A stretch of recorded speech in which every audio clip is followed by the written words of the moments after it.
Thank you for staying with us. Since Nigeria gained independence in 1960, this is the first time that a ministry has been created to focus on the blue economy. The blue economy is a sustainable use of ocean resources for economic growth, improved livelihoods and jobs while preserving the ocean ecosystem. The creation of the Marine and Blue Ministry headed by Honorable Tunji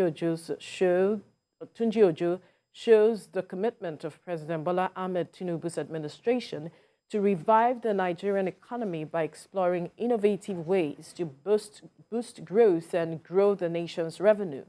This is a forward-thinking approach to harnessing the untapped potential of our vast marine resources that has the potential to not only drive economic development, but also provide a platform for the youth to showcase their talent, skills, and entrepreneurship. We must come up with practicable ways of ensuring that our inland rivers, lakes, and waterways are well utilized, both in terms of cargo shipment and passenger transportation. In due time, we'll also be unveiling a new vision for Nigeria's foreign policy, 4D diplomacy. There's a reason why the ministry was renamed, to refocus us back. We need to bring smiles back to the faces of Nigerians. We shall be working with KPIs. If it is monthly, 3 times, 4 times in a year, please, you better let us all now recycle ourselves. All right, joining us in the studio is consultant marine oil and gas, as well as lawyer and rights activist Chief Tony Dania. And we must also, thank you for coming. Thank you. We must also quickly correct that this ministry is being headed by former governor of Osun State, gboyega, Oyetola. Now, let's come to the matter of blue economy. A lot of Nigerians are just hearing this for the first time. And in explaining to us what BEES is all about, also talk to us how viable marine is for what the government intends to achieve. Thank you so much.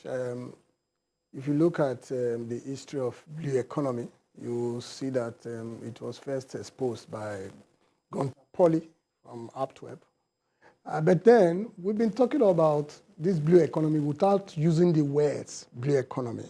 Oh, okay. I remember an article I gave when Obasanjo was the president in Guardian and the Sun newspaper. Soon after that article, Obasanjo said that a maritime bank shall be established with a $1 billion. I don't know if you can remember that. So we've been talking about blue economy. It simply means how we can maximize benefit from the ocean and coastal ways. That is the simple meaning of blue economy. How can maximize benefit? Now, let me quickly correct the impression by my friend and senior, Agbakoba, that we can generate trillions of dollars per annum. That is not correct, because globally, what is anticipated, blue economy is anticipated to generate is about $3 trillion. So how can Nigeria alone not generate that much? It is important to correct this because everybody is already talking about it. I listened to your program yesterday. Somebody called in. I was saying that the blue economy shall generate. Well, there's no harm in being optimistic, though. Yes, it's good to be optimistic, but if you are too optimistic, you cause problem, because Nigeria has a peculiar situation. How do you mean? Yes. You know, the point is that everybody suspects everybody, even when a minister intends to do the right thing. As it is now, everybody suspects that you are there to make money, you are there. The maritime industry can produce income that is about twice the income we are getting from oil. So it's a very big one. But then, this is a terrain that has been left unmanaged, unguided, no joint protocol. We have maritime and ocean agencies like the Shippers Council, NIMASA, the Maritime University, and all that. Have there been a joint collaboration? And you know, when you talk of blue economy, you are talking of deep water drilling too, which is where they drill crude oil, and that is under the Ministry of Energy. So there have to be some collaborative effort here. And then when you talk of blue economy, you are talking of fishery. It has not been well guided. We have local persons that are doing fishing. And then again, the opportunities that will come here, if the federal government did not handle it well, it is the foreigners that will be exploiting it. Because we have a lot of mineral deposits in Nigeria. You are aware we have lithium, we have uranium even. And then they are being illegally managed. We have illegal fishery activities going on the water. We have, and again, the blue economy also involves the protection and preservation of the water. Yes. So, but that has not been properly coordinated because it also have environmental impact. You understand? So if you allow some people fish with, those days I used to hear what you call, there's a chemical they're using fishing. It's causing damages. Now, if you continue to fish and exploit other positive activities on the water without preserving them and taking steps to enhance more creations, then at a given time, just like they have been predicting that our crude oil will be exhausted within so time, you will see that even what the marine offers will also be exhausted. But again, talking about marine is beyond the creation in the water. You look at maritime itself. Maritime, Nigerian state is supposed to be one of the best maritime states in the water, in the world, like Denmark and other things. So, but Nigeria has not properly exploited maritime opportunities because, one, there is no capital for Nigerians to exploit this. I remember when the federal government gave out incentive to ship owners. What did we hear about it? A lot of owners of vessels in Nigeria bought their vessels themselves. And they go about looking for jobs for the vessel. In UK, we have the Cargo Society.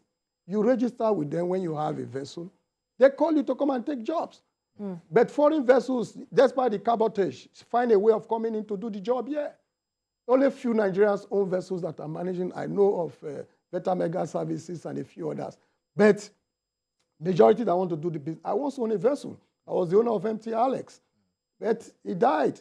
No job, no encouragement. We have to sell off. So, and scrap. So, you see, the federal government need to do a lot. Now, this minister, Oyetola, I know is capable. And I must commend the current president for this move. It is not that we have not been hearing of blue economy before now. The former vice president headed the team on it. The United Nations have been talking about it. African Union, in fact, the Sustainable Development Goal, number 14, is all about blue economy. So, well, for instance, looking at how much we can generate from the blue economy.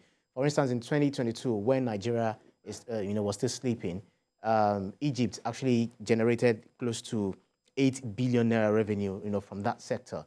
So, if you want to look at it, how much do you think we can generate? Because some also said that it can help also create about 30 million jobs. That's globally.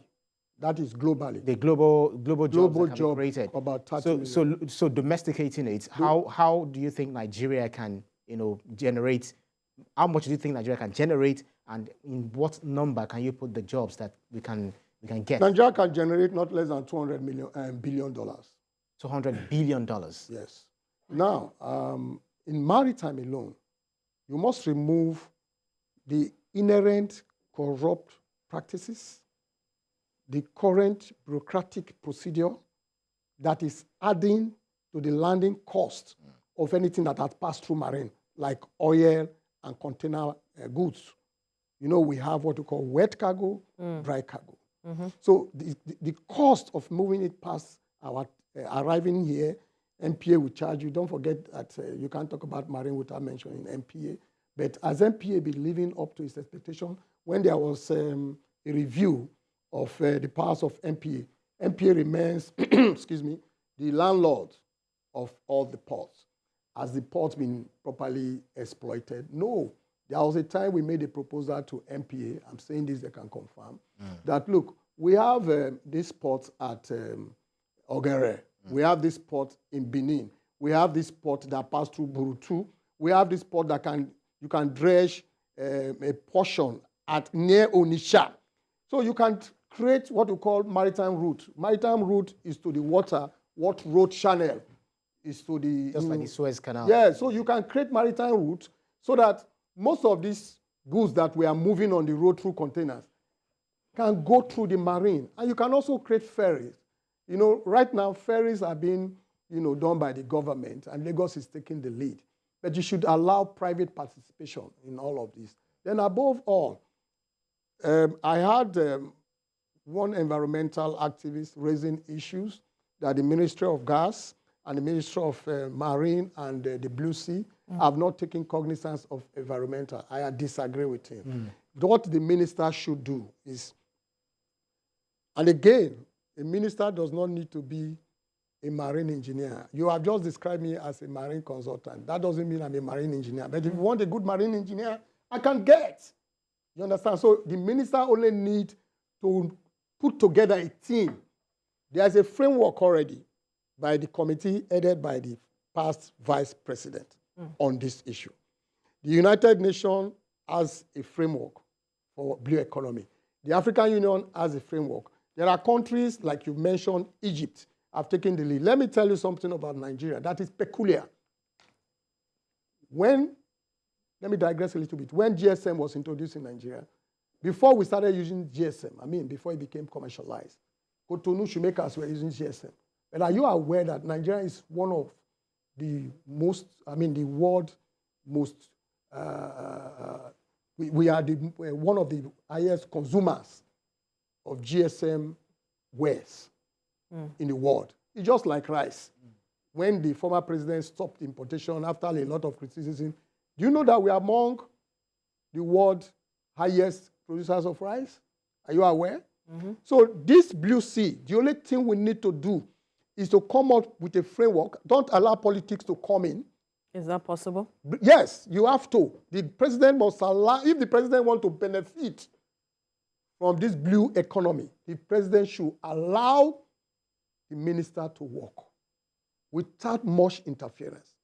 No How do you mean? Let me tell you something. The minister already has his mandate, his portfolio. He knows that he has his job cut out for him. So let me tell you something. How is the president going to interfere? There was a time President Obasanjo set up, appointed a company called Mike Lely Marine, who were their maritime consultants, to check thievery and illegal activities on the sea. Before this Tompolo own came, there was Mike Lely Marine. And then we took Chopper to survey the water. We discovered that one of the big thieves, I don't want to mention his name, one-time chairman of PDP. And when the report was given to Baba Obasanjo, he doesn't waste time. The man who were there when he came, and in the president, he embarrassed him. Oh, Lenier, I know why you are coming. They were involved in thievery. So if it was a minister that we reported to, how do you think he will handle that? Okay. So that is why I said the president have shown that he will not tolerate nonsense. Let this Blue Sea work. If we allow the kind of influence, with due respect, like we have in Imasa now, if you want to get intelligence, it's not only the app you apply. For example, if a ship is on the water, you apply app to check, right? You go to what you call maritime traffic. You will know where that ship is. As far as you have the IMO number. But you see, I can call the local boys, flying canoe, and say, oh boy, please check if so vessel is at so place. And if she's pregnant, that is local intelligence. Check local intelligence and hear what is happening in Imasa. Then again, the Navy. The Navy is playing a role in the movement of maritime, in maritime business. For example, you want to take a product from one ship to another, you need naval approval. Yes. Good. But this thing is being negatively exploited and overpriced. All this should be checked to reduce business, maritime business, which want to properly exploit the Blue Sea economy. When you say overpriced, how do you mean? You pay officially and unofficially. Everybody knows that. And the unofficial payment is more than the official payment. If you want to get things done. Who doesn't know that? So if you have to remove this, and it will help you. You understand? It's like, getting your CFO and all that. It is only the land registry in Lagos that have not gone digital. Why? Because of inherent corruption. You can sit down in your house, apply for your CFO, and they process it. Why can't we do that? You can sit down in your house and apply for approval, and they will check without you coming there. Just like what VIO have done now in Lagos State, commendable. You know, they are no longer on the road. When you commit an infraction, your plate number is recorded, you are contacted, and you are told you've committed so. Though there are exceptions. I mean, with that, you can't accuse them again of corruption. Why can't we do that? Why must we go to Navy all the time? And then Navy will come and check. And it's not only Navy. Navy, MPA, NIMASA, Agri-Care Committee. There are so many. So, customs, these are agencies that play roles. And then if you don't checkmate them, they will cause problem for us. Then it is a free-for-all blue sea economy we have in Nigeria. That must be checked. Then the impact on environment, this is extremely important. While because I know that there is this association of local fishermen in Nigeria now.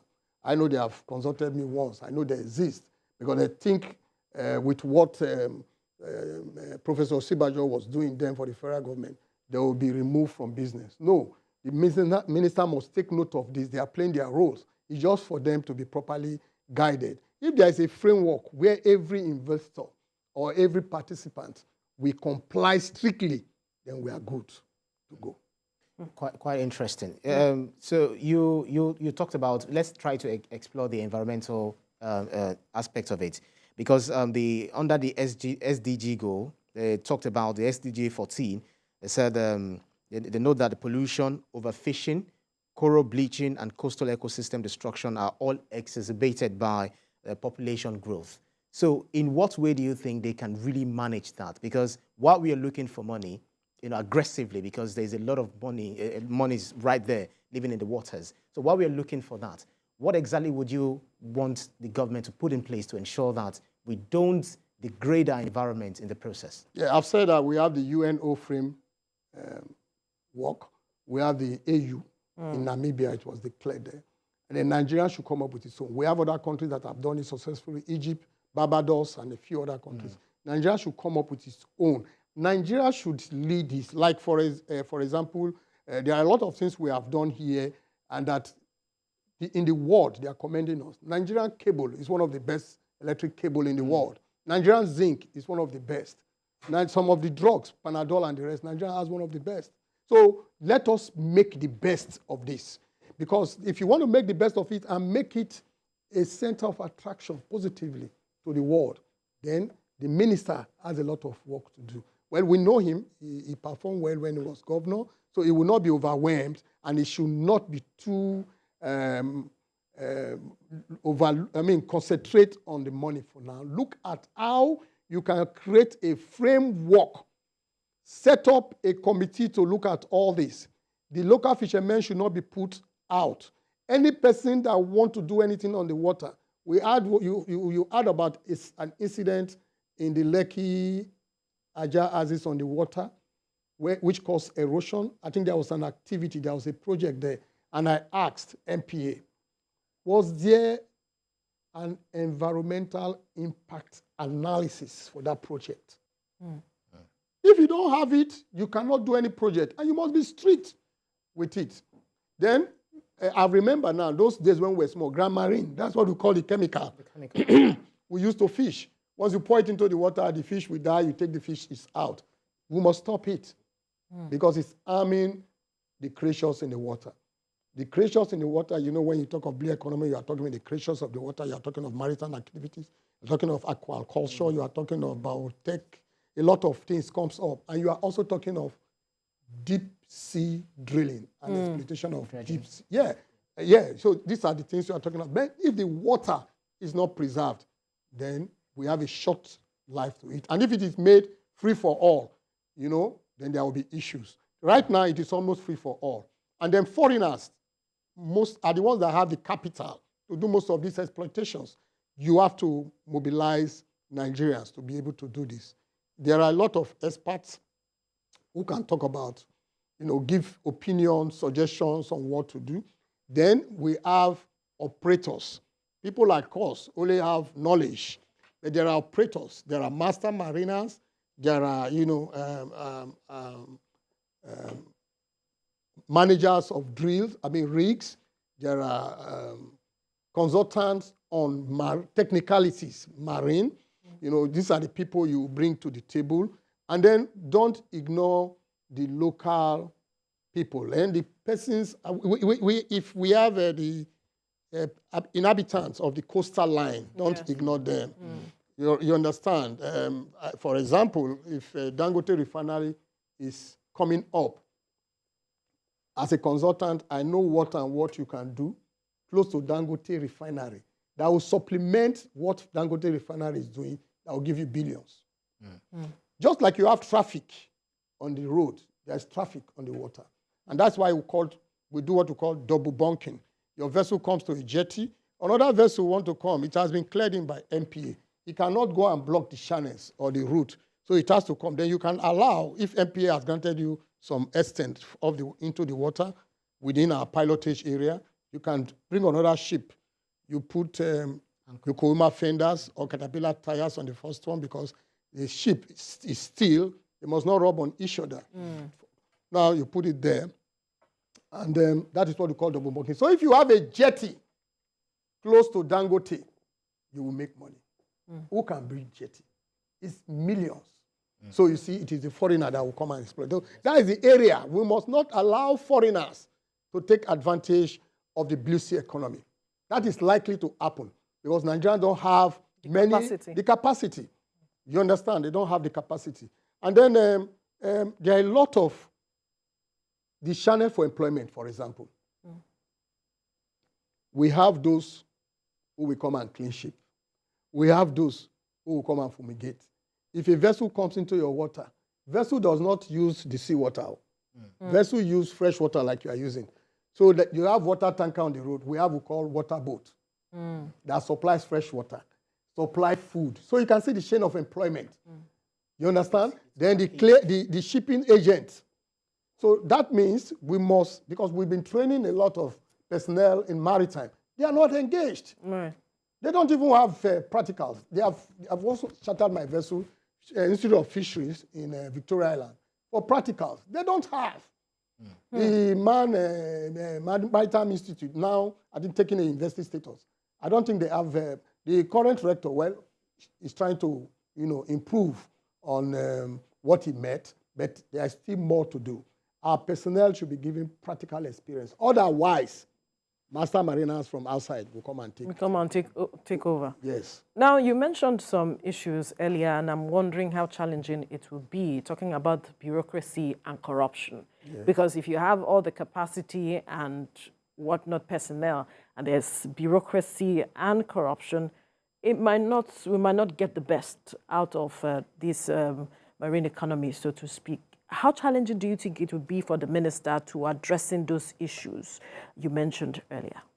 Is to reduce as much as possible physical meeting. How do you get activities go on online? Make it online. Just do intermittent checking to check situation and compliance. You want to apply for naval approval, do it online. You want to, if you have to pay online. You want to clear your goods, do it online. Well, humans are still at the back end. Yes, but it will drastically reduce bureaucracy and corruption, and it will make it fast. Then give timeline. Like I heard the president has given 1 year to the security agencies. Yes. Give timeline that when there is an application for anything, it must not stay beyond so. Because some person will delay, if you cannot pay, leave it, your file is here. Right. You understand? So you must give a time limit within which certain activities must be completed. And you must be strict. And there's no sacred cow. That's why I said you should be given free hand to do your job. Then consult widely. If you take care of this now, money will be coming in. Don't forget environmental impact analysis. Don't forget you should be harvesting. Because when you say harvesting, that means you must plant, right? Right. Good. So you should plant and then harvest. Because that is what you should be doing, harvesting on blue economy. I'm not sure we have enough time, but very quickly, just like you talked about investors who will be coming in, there are current investors right there in the maritime industry, and those who are also looking to take seize the opportunity that this blue economy will create. But I'm not sure whether we have the ocean governance policy, whether it's in place.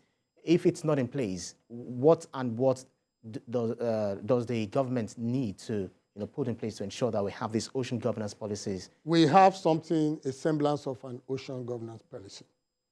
Because when you say ocean governance policy, you are looking at set policies or rules that have been guiding maritime activity, which is the same thing as ocean. We have. It's just for the minister to set up a committee to look for these things. The vice president, they came up with a framework. It's just that they didn't set up a ministry. And this is commendable. So while we are excited about this ministry, we shouldn't jump into exploitation now. Work out a framework. Look at all that has been happening. Look at the inhabitants of the coastal line. They are protecting the water too. If we have this arrangement of, if a road contract is given and it's passing through your village, you, the king or the Bale, make sure they comply with standard practice. Right. If you notice anything, let us know. The same thing in the coastal line, because most of the persons that are operating illegally, they stay within the villages around the coastal line. And most of the time, they are not developed. If you go there, they are living in tent houses, they are living in shanties, and they are on the coastline. All right, we do not have much time anymore, but a lot has been said, and we believe that those handling this ministry, headed by former governor of Osun State, gboyega Oyetola, would actually look into some of the things that you have mentioned. We must thank you, consultant, marine, oil and gas, lawyer, right activist, Chief Tony Dania. Thank you for your time. Thank you very much. Please talk more about this. Absolutely. Yeah. That's why we are having this interview. Right.